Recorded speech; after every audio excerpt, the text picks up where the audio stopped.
Okay. Thanks, John. Okay.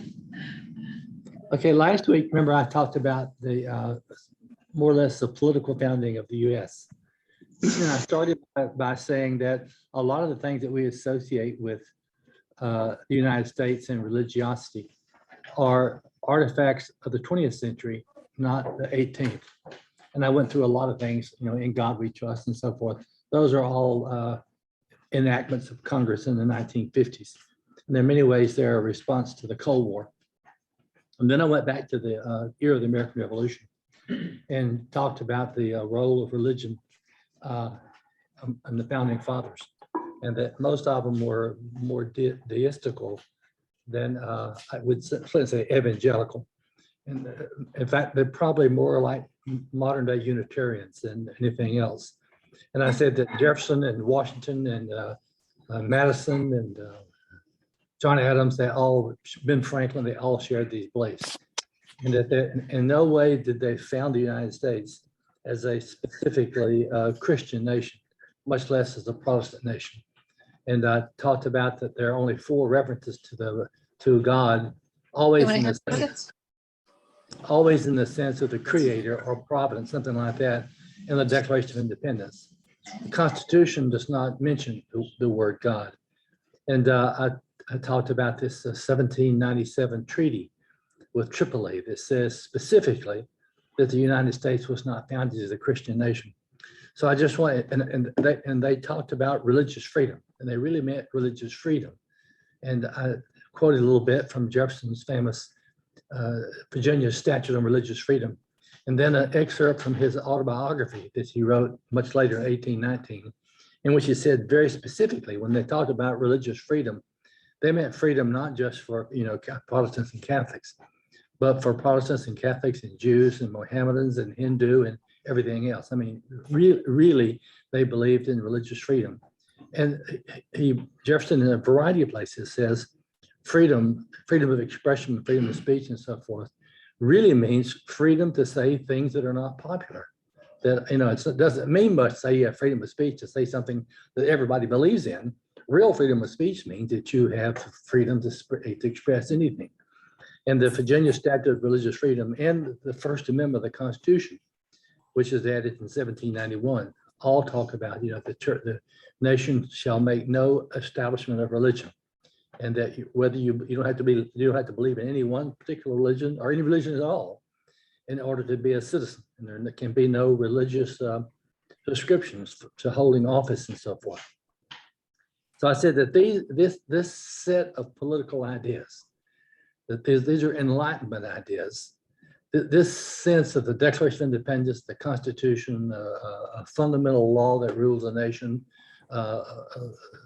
what Jefferson once said in 1820, the illimitable freedom of the human mind, those basic political ideas are a cluster of ideas that have in many ways migrated around the world.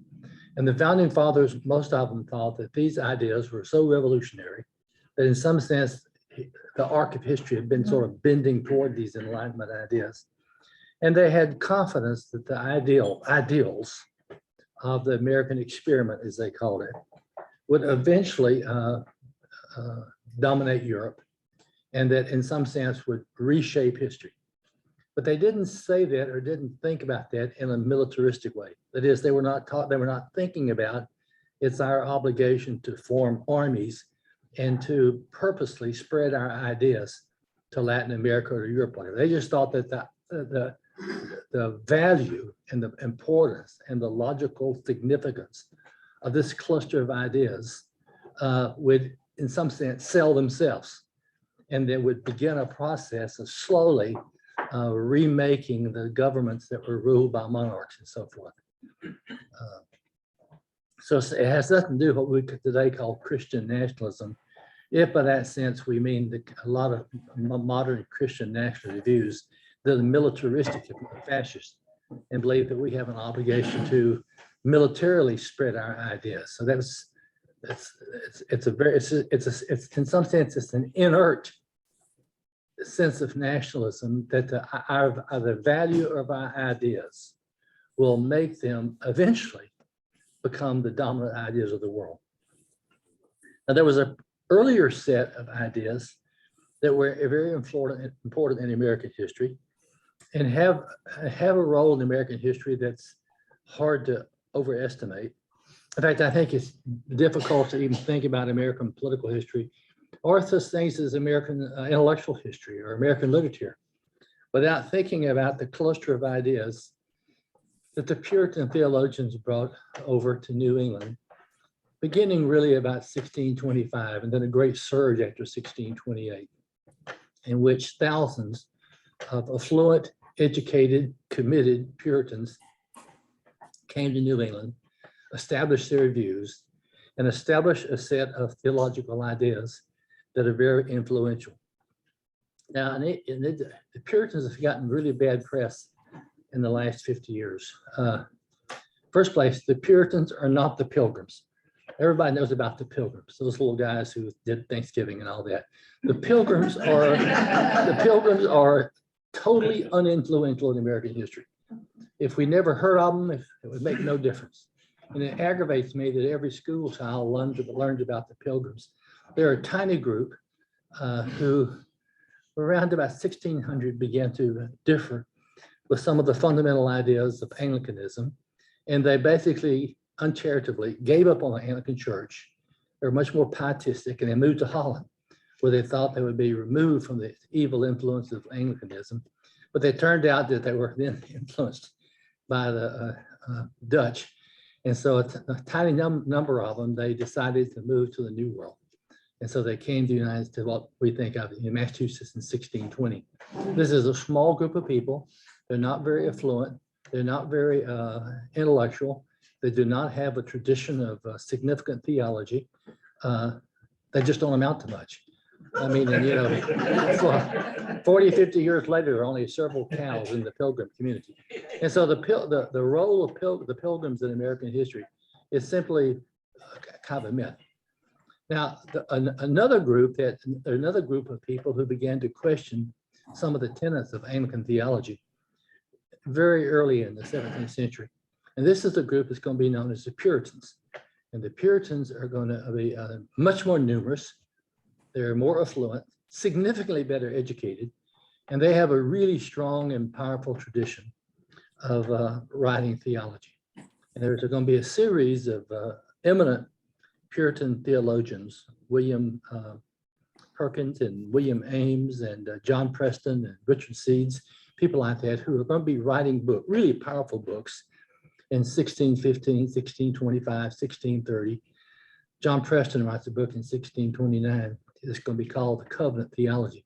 That's extraordinarily influential. These people began to move, and they are not as uncharitable toward the Anglican Church as the Pilgrims. They believe that they want to remain within the Anglican Church, but reform it.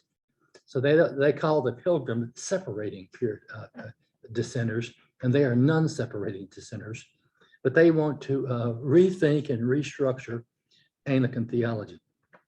Now, one of the problems with the Anglicans were essentially Calvinists, and pure Calvinism does not provide the individual person any sense of surety as to their salvation, because your salvation, whether you're saved or not, has absolutely nothing to do with you or your beliefs or your actions. But God somehow, at the beginning of time, predestined that you would or you would not be saved. And this could lead to piety, but it also meant that how could you're uncertain. How could you know, no matter how hard you strove, how could you know if you were saved or not? Because your salvation was totally unrelated to the kind of life you lived. And that, in addition to that leaving people with a sense of worry and fear that maybe despite their hopes and aims, they in fact were going to hell. It also, from a ministerial viewpoint, gave a little sense of urging to people to lead a good life, because what difference did it mean? And so Puritan theologians in the early 17th century began re-examining the basic ideas of what I might call rigid predestination. And they came up with a new theology that they came to call covenant theology, the covenant theology.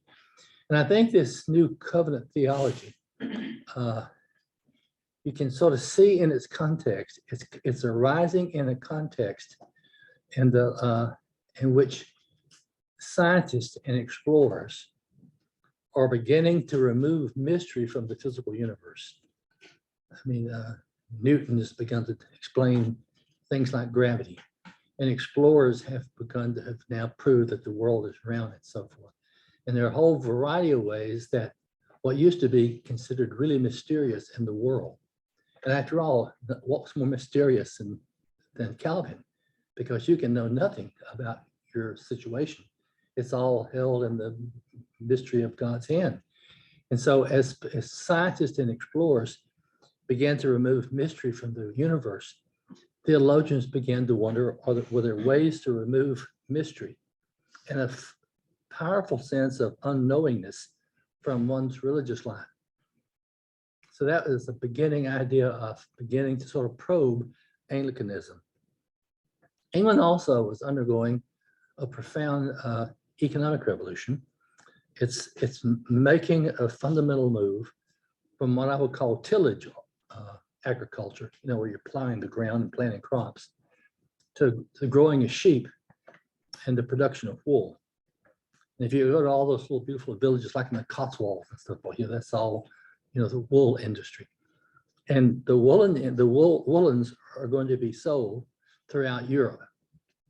And the woolen industry works by merchants or factors, basically contracting with farmers to harvest wool, and then they would sell that wool to merchants throughout the Hanseatic League and so forth in Europe.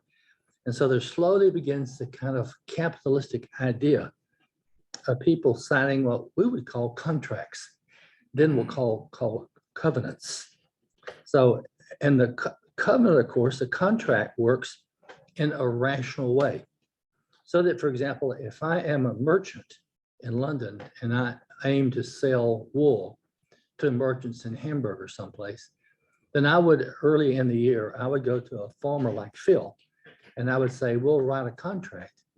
And for every 100 weight of wool you provide me, I will pay you, 4 pence. And we sign a contract. And so Phil knows that if he produces wool and sells it to me, then I will give him the stated price. There's a quid pro quo. You understand, if you do thus, I will do thus, and you will understand my actions. And so contracts and covenants began to affect how people began to think about interpersonal relations. This is combined with the kind of slowly assuming idea that God surely is too loving a God to act in ways toward men. When I say men, I mean humankind. That God is too loving a God to act toward men in ways that are so mysterious that they have no ability to understand what God is doing or why he does it. That God chooses to act toward humans in ways that humans can understand. He doesn't have to, because God is all powerful. And if he wanted to, he could be unbelievably whimsical. But God is not that way. God is a loving and a forgiving God. So God, in some sense, condescends to act toward men in such ways that men can understand him. Again, it's not that human ability is so powerful that it can somehow, capture the meaning of God, but that God voluntarily condescends to act in ways toward men that men can understand him. And this is going to lead to a belief that God chooses to act toward men in a way that is comparable to modern day contracts. So that, if I go to Phil the farmer and I said, you give me wool, I will pay you a certain amount. If you do your part, you know that I'll do my part. That adds certainty to your economic life. So these theologians began to say that God, looking at the Bible, they said God has acted toward men in a variety of ways over time. And he's acted toward man in a way that we can understand as a contract or covenant. So they come up with what they call the covenant theology. And they said the first covenant that God made with man was what they call the covenant of works. You see this with Adam. Adam is told, certain things to do and not to do. And if Adam had done or not done what he was not supposed to do, then he would have understood how God was going to act. But it turns out Adam didn't do that, because God quickly understands that humans don't really have the ability to really perform the works they intend to. They backslide, they forget. It's too hard. And so God could have said, done with it. I gave you a deal. If you act in a certain way, I will give you salvation. But I see that humans can't do that. That's beyond the ability of humans. So God says he'll work out a new contract with humans. And this, the Puritan theologian said, is going to be called the covenant or the contract of grace. So this is going to say, not that you'll be saved if you do certain things, but it's going to say you will be saved if you have faith. Now, then you might say, well, how do I have certainty? I mean, I can say I want to have faith, but how do I know if I have faith? I mean, people can fool themselves. People can mistake themselves. I mean, in an age in which you're removing mystery from the physical world, you want to understand the nature of your relationship with God and whether at death you will live forever in heaven. You want to really have a sense of knowing for sure that you do have that kind of faith. How can you know that? Well, the theologian said, you have to strive. You have to, in some sense, be a moral athlete. You have to work as though you had faith. You have to be honest. You have to be hardworking. You have to be God-fearing. You don't have the ability to really achieve that. But to the degree that you can show to yourself and to God that you are able to lead a Christian life, then you can begin to say that the only way I could do that is if God has given me just a speck of grace. That God can look at me and can see my striving, or his grace is always there. But if I indicate by the way I live and by the way I strive to be a good Christian and to obey his rules, then God will let that spark of grace within me grow, and it can create a strong sense of faith. Very carefully, they say, you're not earning that faith. You're not earning your salvation. It has nothing to do with you. But if you can discover within yourself, by being, again, I use this modern phrase, a moral athlete, the degree to which you can live a really good life, that is evidence to you that God must have put that grace and enlivened that grace in you. And then to the degree that you can live that kind of life, then you can become increasingly certain that you do have salvation and go to heaven. So it gives people an incentive to really work hard at trying and being a good Christian, with the clear understanding that there's no way you can earn your salvation, but to the degree that you can show to yourself that you have found out or learned the ability or are successfully striving to lead a good Christian life, to the extent that you're able to do that, that is proof to you God has in fact enlivened within you that spark of grace, that spark of faith. Now, they write huge multi-volume books on this. And they write all kinds of books on striving to be a good Christian. And they even talk about, you write books on preparation for faith and so forth. These are people who are, again, they are successful people who have, in some sense, begun to learn the kind of physical secrets of the universe and laws of gravity and so forth. And they're wanting to remove mystery from the most important thing in their life, faith. And so they're trying to find some reason to believe that they in fact have that spark of faith graced within them to become Christians. Now, this theology becomes incredibly powerful and persuasive in the hand of a set of really influential theologians at Cambridge and Oxford in the decades after about 1610, writing huge volumes.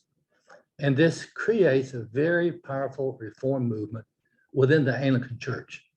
Again, unlike the Pilgrims, they don't just want to run away. They want to stay within the Anglican Church and by their example and by their writings, reform Anglicanism.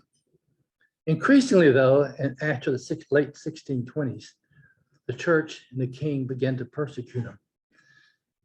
And eventually they are going to decide that they're going to have to leave England, not because they have given up on the church, but because if they are going to physically survive and continue this writing of theology and living of this kind of life to exemplify how to become a Christian, they've got to move to a place where they will not be squelched. And so they seize upon the new world because they see the new world is basically empty. Now, of course, modern day people would say, you know, there are people there called Native Americans who are living there and it's kind of empty.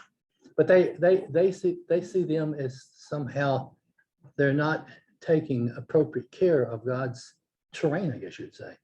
I mean, there's a very limited population, very sparsely settled. They're not really building churches and homes, and they're hunter-gatherers and so forth. So they believe that those people can move elsewhere, and they will move to the new world, and they will set up what they like to think of as a new world branch of the Church of England. It's going to be a reformed branch. There's going to be a purified branch. But there, again, they see themselves as not so uncharitable as to basically just kick out or dismiss the Anglican Church. And again, I said they were affluent, they're educated. So they had the money and the wherewithal to begin a mass migration. So beginning about 1628, thousands of Puritans with their powerful theological tradition are going to move to the New World. And they're going to set up what they're going to call a Holy Bible Commonwealth. Because in their theology, they think, and they're striving to be the right kind of Christians, they believe that they have a sense of the kind of government that can perform in such a way as to create, again, a Holy Bible Commonwealth, a government ruled by the essential laws of the Bible. John, we had a question here about the belief in predestination was part of the Anglican Church in 1600. Mhm. Calvin's influence was that strong? Yes, yes. I mean, it lasts a lot longer than that in a lot of places in the world. So they see themselves as completing the Reformation.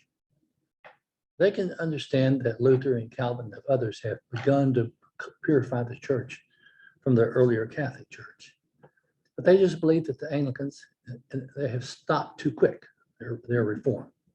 And so they want to, in some sense, by setting up a new world version of the Anglican Church that's purified, that not only can they create what they would call a city on a hill, whose example can reform the world, but they will quite literally continue the task of the fundamental reformation of human understanding of faith.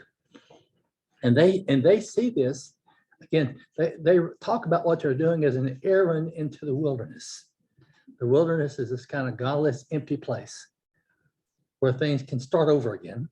And they see their task is to take their understanding of theology and how God works, create a Holy Bible Commonwealth within the established church.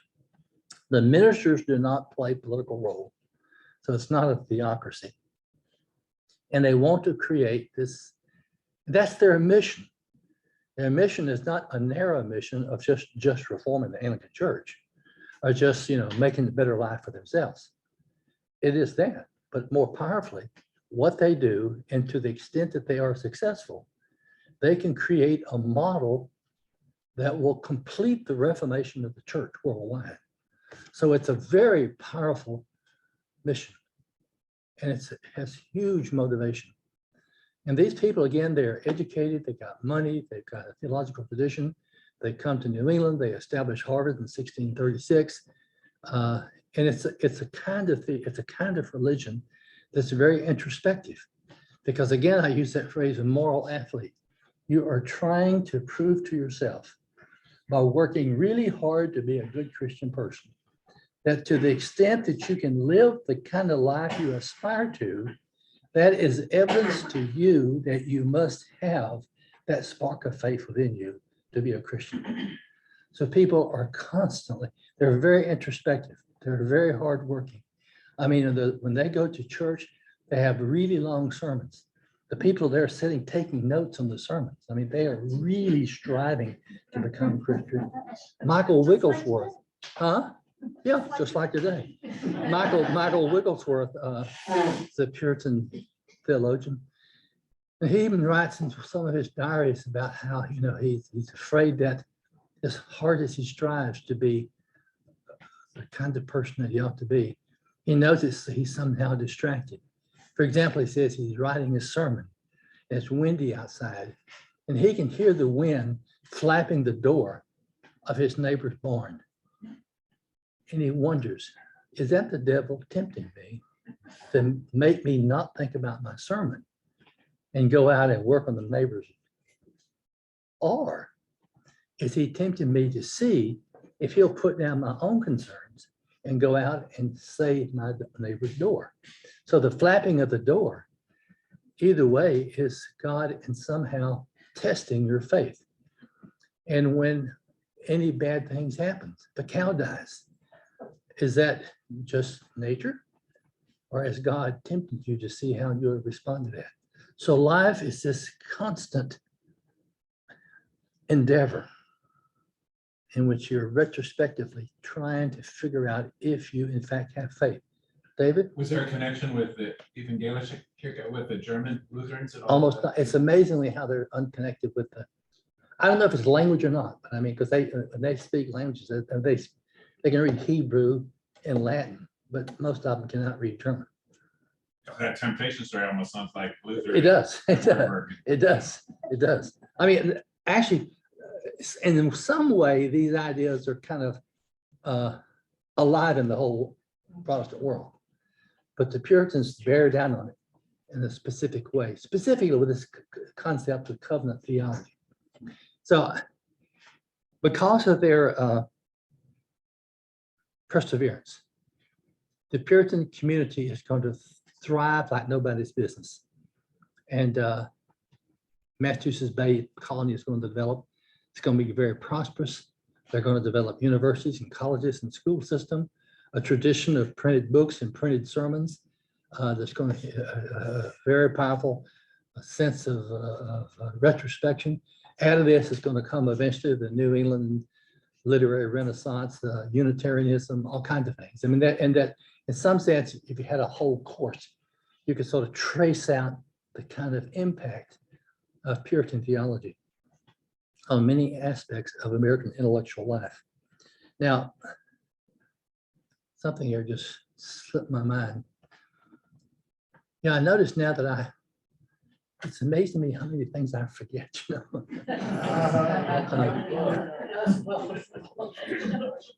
influence on the family.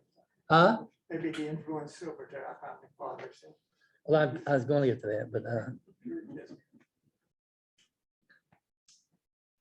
45 years ago, I used to teach American religious history. I talked about this, so it's always on the tip of my tongue, but I haven't taught this in 45 years. So it's amazing how much you forget in 45 years.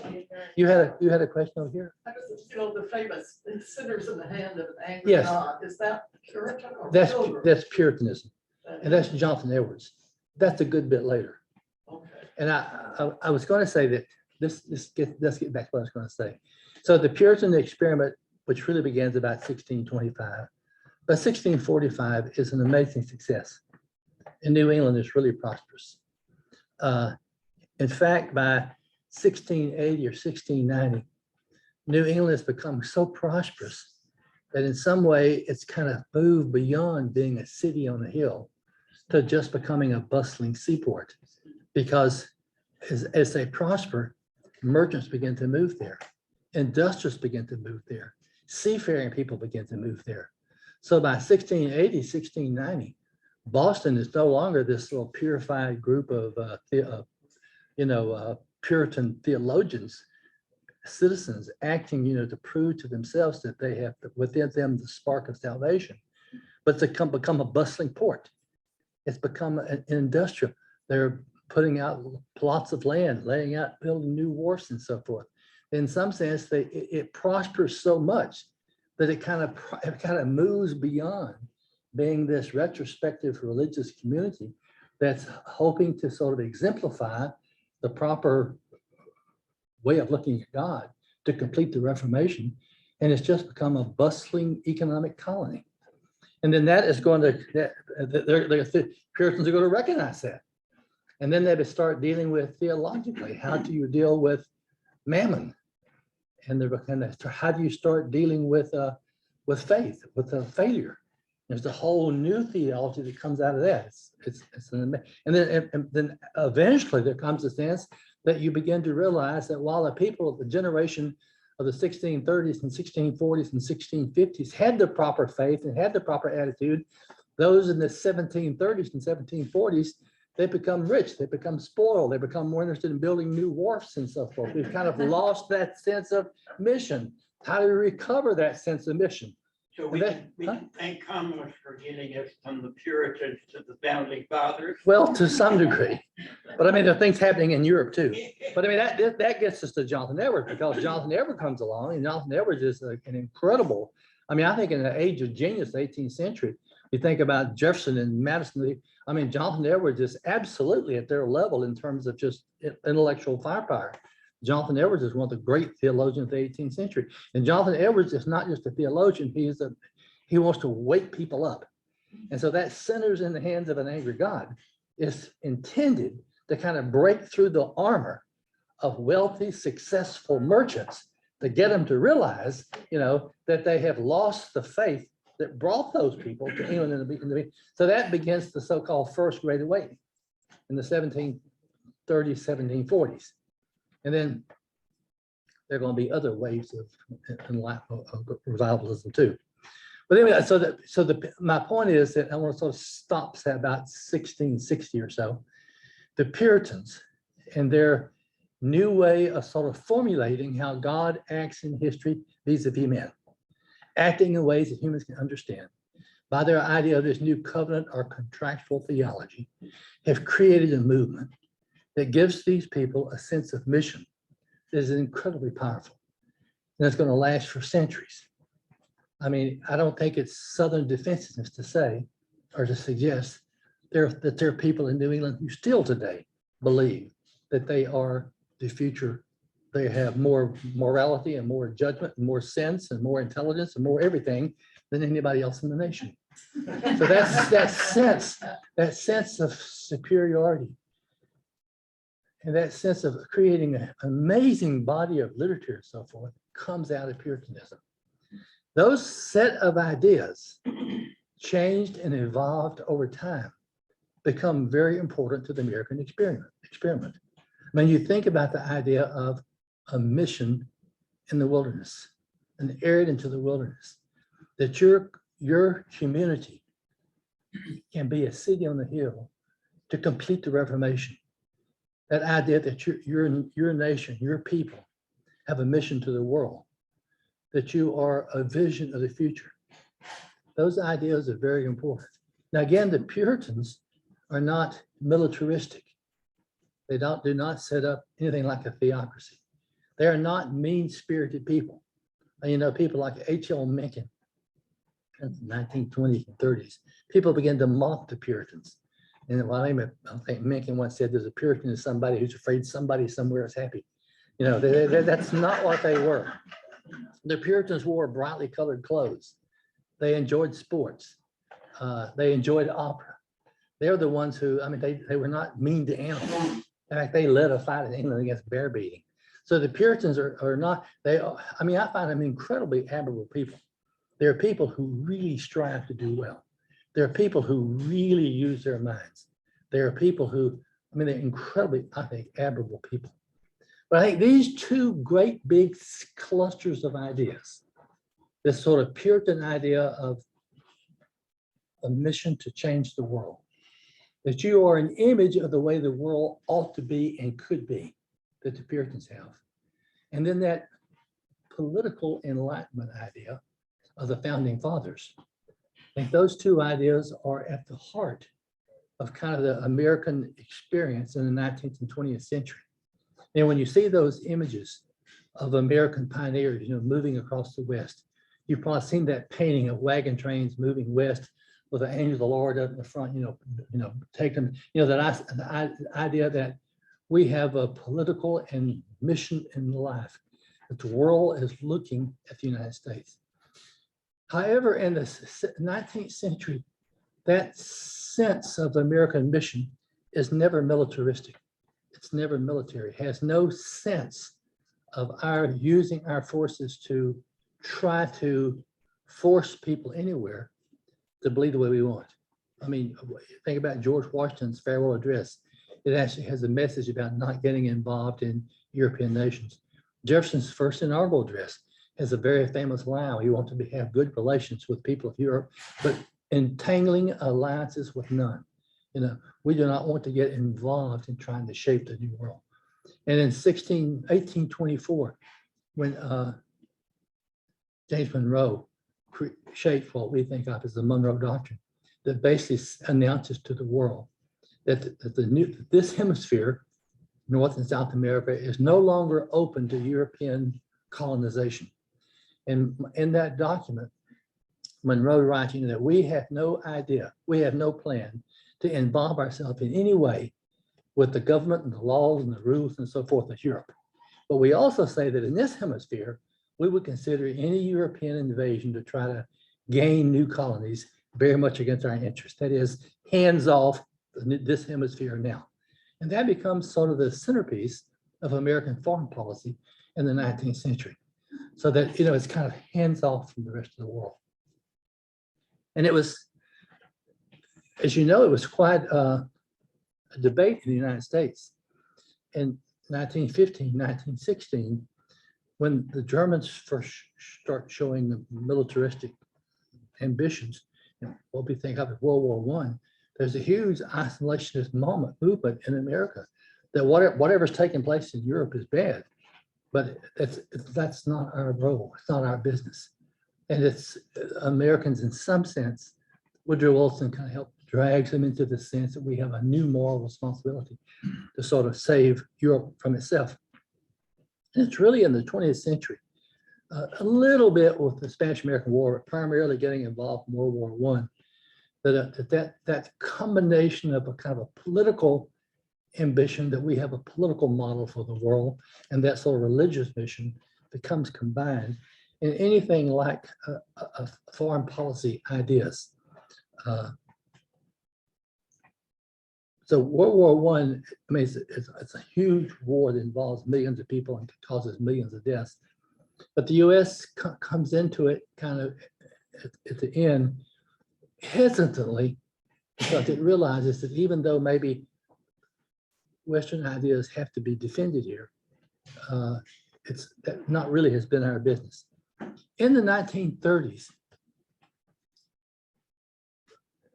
new ideas began to percolate in American religion. And there's going to start developing within Protestantism something much more akin to modern fundamentalism. Modern fundamentalism with a really strong emphasis on literalism and a kind of a hard-edged sense that their theology is right, everybody else is wrong. And their sense that you need to actively change other people's way of life. That really is a product of the 1930s and 1940s.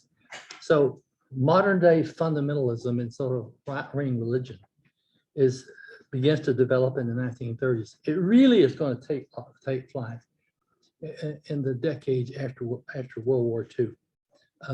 Again, because you can see that Hitler represents something that's antithetical both to the Enlightenment political idea of the founding fathers, but also the remnants of Hitler, but primarily the rise of communism is something that's totally antithetical to the sort of basic Puritan fundamentalism, Puritan theology. So in the 1940s, specifically in the 1950s, there's going to develop not only a kind of a new form of mass evangelism, there were earlier forms of evangelism, Jonathan Edwards in the 1740s and George Whitefield in the 1750s, and then the Great Awakening in the South, 1800 to 1835, and then in the end of the 19th century is another wave of popular evangelism. But it's going to be Billy Graham who is going to really create modern, worldwide, technologically sophisticated evangelicalism. Billy Graham, though, is not primarily a fundamentalist. He is really an evangelical. He doesn't have the hard-edged emphasis on right theology that the fundamentalists do. So that's they're going to kind of grow up simultaneously. In the 1950s and 1960s, though, right-wing fundamentalist religion grows stronger and stronger. And to some degree, it sort of blends, if not, I think, mistakens, the two fundamental views of the Puritans and the Founding Fathers to create a warlike, aggressive, you're with us or you don't deserve to live kind of philosophy of right-wing Christian nationalism. It's even the Baptist Church, which is now associated so strongly with right-wing, wasn't that way in the 1950s and early 1960s. That really is a movement of the late 60s and 1970s. I mean, the Baptist Church that I grew up in, that Jimmy Carter grew up in, that Bill Moyers grew up in, is not at all the Baptist Church of 1990. It's made an amazing, it's really a right-wing, I think, harsh turn. I don't know how much to keep going on, but it's always very difficult to determine what actually causes a movement. Sometimes it's a set of ideas that are just in the air. Sometimes it takes one or a handful of particularly articulate people who can take those set of views and can popularize them and can tell them in such a way that they become strongly motivating and shape a movement. I think that's kind of what's happened in the last 20 or 30 years. I mean, if you've been keeping up with religion, say since 1970, we live in a different religious world now than we did in 1970. It's kind of shocking. It does not bear much resemblance to the ideas that shaped this nation. Let me stop now, 15 minutes. I know I'm always, people complain, don't leave time for questions. So let me leave time. David, I see you have. I had a question about Puritanism. When did that take? I mean, you described it in a healthy, vibrant kind of culture, but then what about the Scarlet Letter Puritanism that, at least we picked the dark. Yes. How did that turn and how widespread was that? That's roughly 1830. That's roughly 2 centuries after the Puritans began. And so the Puritan experiment that I'm talking about, the heyday of their theology, is really between about 1625 and 1680. And then after their community is so prosperous and they start growing so much in population, they sort of lose their identity. And I said they moved from being a city on the hill to a busy seaport. They started attracting wayfarers from around the world. They started attracting businessmen and sailors and merchants and so forth. They started attracting immigrants, and so all kinds of immigrants from different parts of the world with different religions. So that by say 1790 or 1800, Boston is not the Puritan city it had been in 1700. And then there's a sense among some that we need to stop this change, this evolution. We've kind of lost our way. And then they begin that people like, they began to try to bear down on, push down. Let's try to fight against opposing viewpoints. Let's try to recover an older morality. So, but what you see by the 1790s, by 1810, by 1820, is a kind of a parody of original Puritan theology. So that by 1830, it has become rigid, and it has become, I guess we'd say, puritanical, because they're trying to squelch the new attitudes that they think have corrupted a movement that was intended to solve the corruption in the Anglican Church. And then they discovered that success spoiled the Puritans. It's kind of an American novel, It's like the huge success of the Puritan experiment is what ends and kills the Puritan experience, because they no longer become dedicated people striving to become the best Christians they can, and they become dedicated capitalists hoping to make as much money as they possibly can. Not that you cannot be a capitalist and a Christian, but I mean the powerful emphasis changes. And so the motivating drive behind New England merchants in 1790 is not the same that it had been among Puritan merchants in the 1630s and 1640s. There's a huge literature on all this because the Puritans wrote so well. I mean, all the people taking notes on their sermons and all these theologians. So, I mean, if you're interested in this at all, there's a great Puritan theologian. Well, he's really not a Puritan. He's not a theologian. He's an atheist, but he's a great historian. There's a guy named Perry Miller. And he wrote a series of famous books. One is called The New England Mind, 2 volumes, 2 huge, really dense books. And then he, to some degree, summarized those 2 volumes in a book of essays called Errand into the Wilderness. So if you want a short, but when I say short, I mean Perry Miller, 10 pages, Perry Miller is about 50 pages of anybody else. I mean, that book, Errand into the Wilderness, is a very powerful entree. There's a much more readable account of the Puritans in Edmund Morgan's book called The Puritan Dilemma, the biography of John Winthrop. And he talks about the problem of the Puritans. He says, I think in a really powerful sentence, is trying to do right in a world that does wrong. That was the Puritan dilemma. There's also a famous book by Samuel Eliot Morison called Builders of the Bay Colony. So there's a huge amount of stuff on the Puritans. There was a great revival of Puritan scholarship in the 1950s and 1960s. Scholarship has moved on now. There's also a great book by Bernard Balin called The New England Merchants that really talks about how they began to change. Yeah, and the pacifism of Puritans and everything else hadn't been countered in part from the South before leading up to the Civil War. And but how big a role did that have in trying to end slavery? Well, I don't think pacifism. The Puritans are not totally pacifistic. They believe that slavery was in all the colonies. There was slavery in Puritan Massachusetts. Remember, even the Salem witch trials, there were slaves there, Tituba. So slavery is something that's in all the colonies. And what we think of as modern abolitionism, the idea that beginning to think there's something fundamentally wrong with slavery, that is a set of attitudes that begins to develop about 1750. It's kind of shocking to us, but until all around the world, until about 1750, no one took it that slavery was wrong. I mean, Puritan ministers, everybody owned slaves, not just in the South. And if you were in New England, you had slaves to be your housekeepers, cooks, and so forth, not to, pick cotton or whatever. For a very complicated set of reasons, having to do in some degree with the rise of capitalism.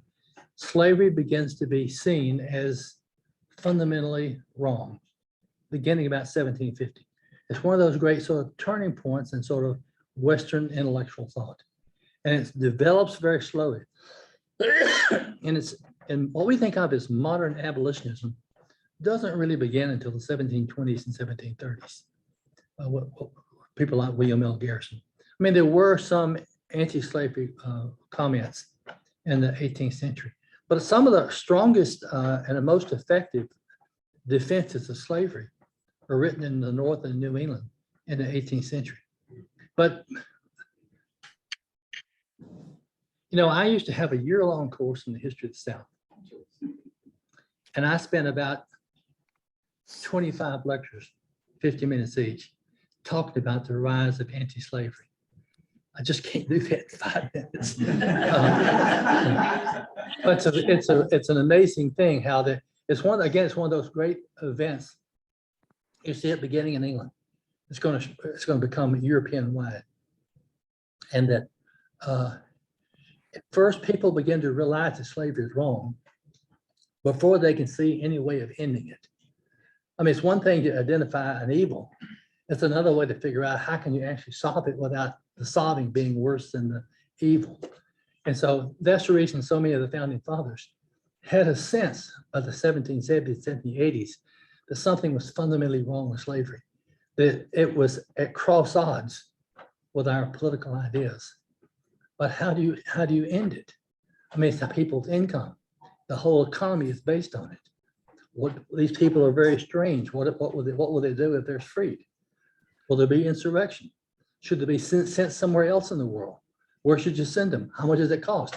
And so many of them, even people like Jefferson, who are well-meaning, just basically say, it's wrong, it's evil, it's out of date, it's old-fashioned.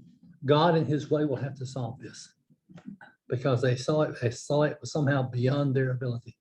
It was one thing to end slavery in New Hampshire if there was one slave for every 5,000 people. It's a different matter if you're in South Carolina where there's 10 slaves for every 8 whites. And so it was easy for New Hampshire people to feel morally good because they solved this incredibly minor problem, more difficult elsewhere. But anyway, so ideas are really vague and it's difficult to actually prove one thing affects another thing. But I think you can see the sort of background ideas. I think the first question is over here, and then Susan, okay? It seems that we are focused, as humans, we've always been focused on making sense of understanding, so that we can figure out God. And it just seems like we spin our wheels trying to do something that we really are. If I can explain what God is, it's probably not. It's my thinking. Yes. But what you've shared looks like a pendulum is going back and forth, particularly in the country of extremes. Yeah. Do you see it moving again? Yeah.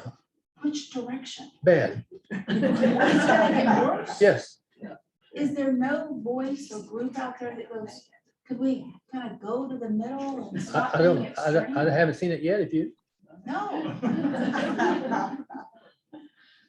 John. Hey, Ron. No, wait, Bridget. There's another one question. ahead of you, and then There's one. Bridget. Okay, Bridget, wait. My question really builds on the last question. Yeah. I was going to ask you where we were going, so I'll rephrase it. My sense is that religion is not important in the lives of many, if not most Americans right now. What would it take for people to come back to religion? More. Puritanism. For what? More.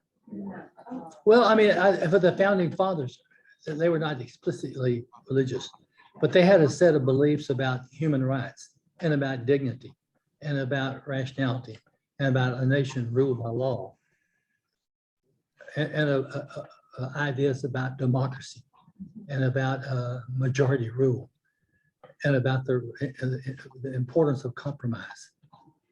All those ideas are absolutely central to the successful working out of this nation.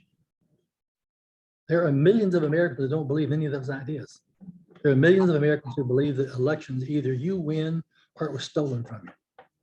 cannot accept the fact that you could lose. As long as we have attitudes like that, in which you can, I hate to be too political. Well, if I, in a world in which Herschel Walker can be put forth as a candidate for the US Senate, we've just about lost our way. There's absolutely nothing in his life that prepares him to be a senator. Unless you're talking about a football team for the Senate. Yeah, and that's the fear of me. I mean, where's the sense of compromise? Where's the sense of, wait a minute, Paul, Bridget has a question. Bridget? Another whole area. What do you attribute the new uprising of the indigenous peoples movement that has become popular of late?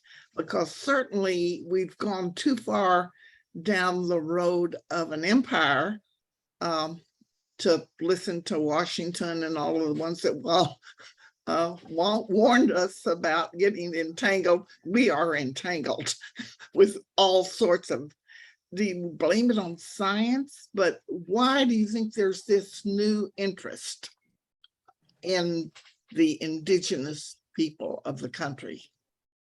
Well, I think there's among, I guess I'd say maybe a progressive faction of the nation, there is an increased awareness of the ways in which our nation hasn't always worked out to bring, I guess you say, the blessings of liberty equally across the whole population. And so there's a sense in which, whether you're talking about indigenous Americans or any variety of people have been left out, we should pay more attention to them.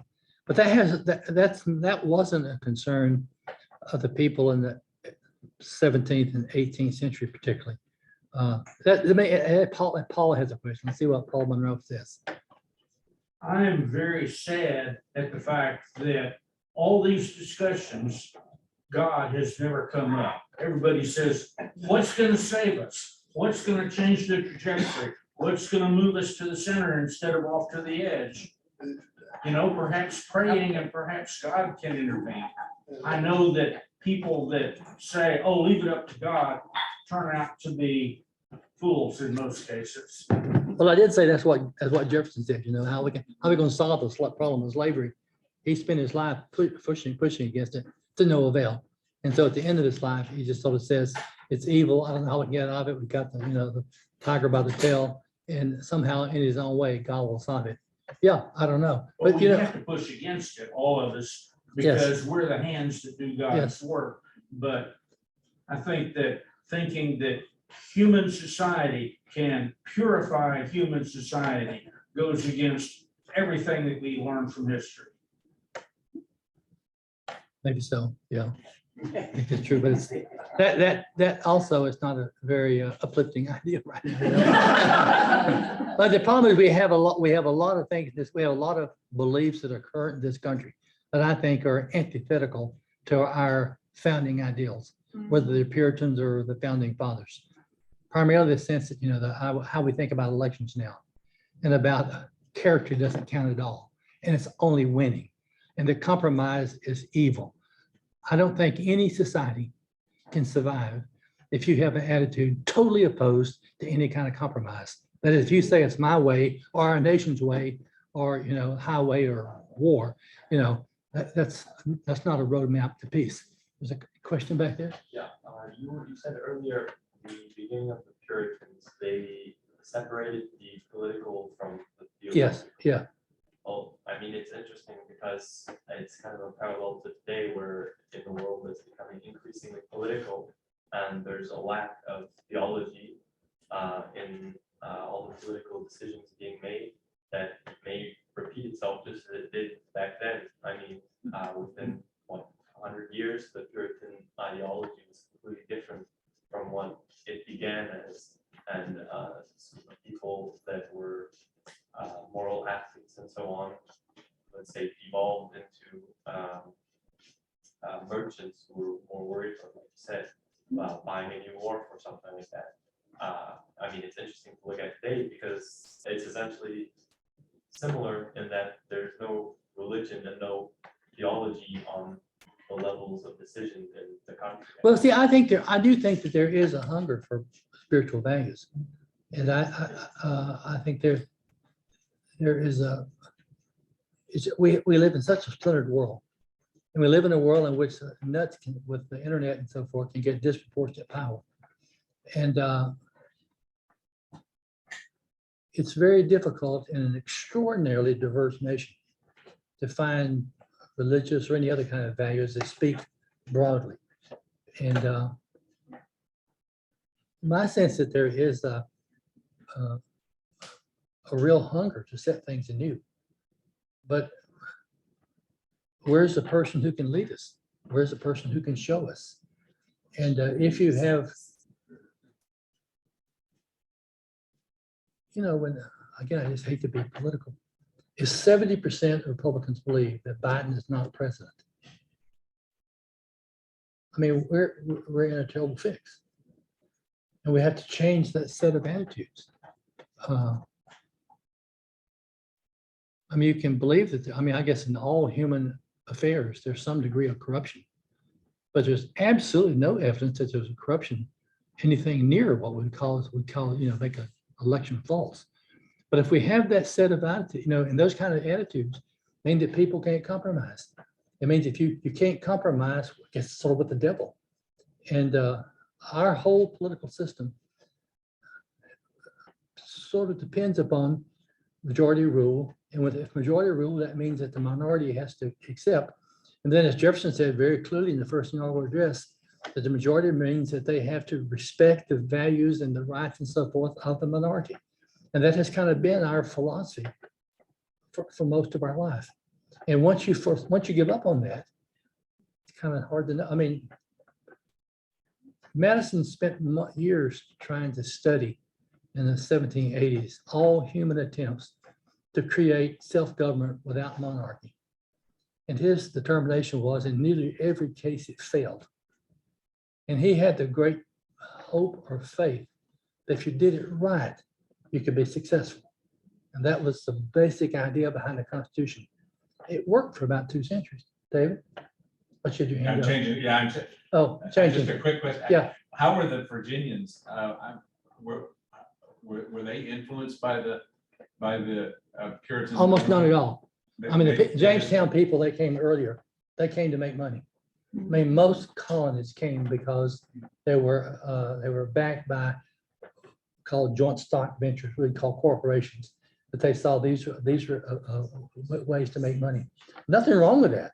It's the people who came to Jamestown, they believed they would find gold in Virginia.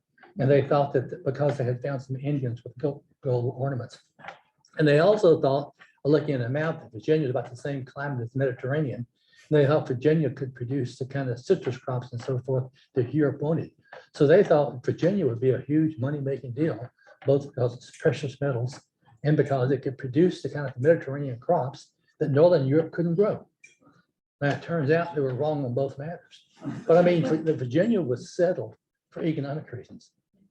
And so, I mean, really New England is really not the only one fundamentally settled for religious purposes. To some degree, Pennsylvania. And there were later movements of different dissenters who were being persecuted in England, who would come to North Carolina or somewhere. But Massachusetts and Connecticut are unique.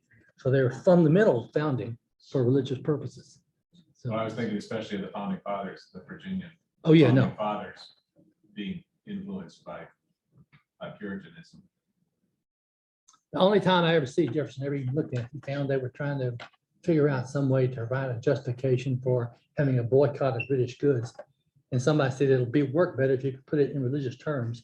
So he got a book of old Puritan sermons and flipped through trying to find some language that would make that to sell it. But that was an instrumentalist view of those words, not a profound view. Okay, I know it's past time, so Wonderful, yes. thank you.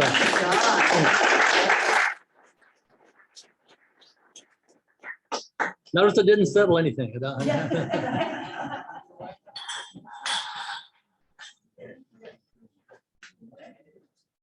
You'll need to turn back to top here. From Don and Federico, excellent presentation as always, a pleasure learning from you. So.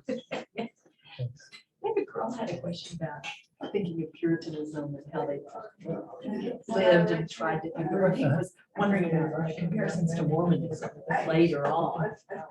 Well, the Mormons are not Christians, that's one thing. Well, right, but Interesting. Yeah. So there have been other groups who have sort of wanted to set themselves apart. I just think Thanks, what I was everyone. trying to say was, I think we need to try to understand these people who have come to give up on the notion of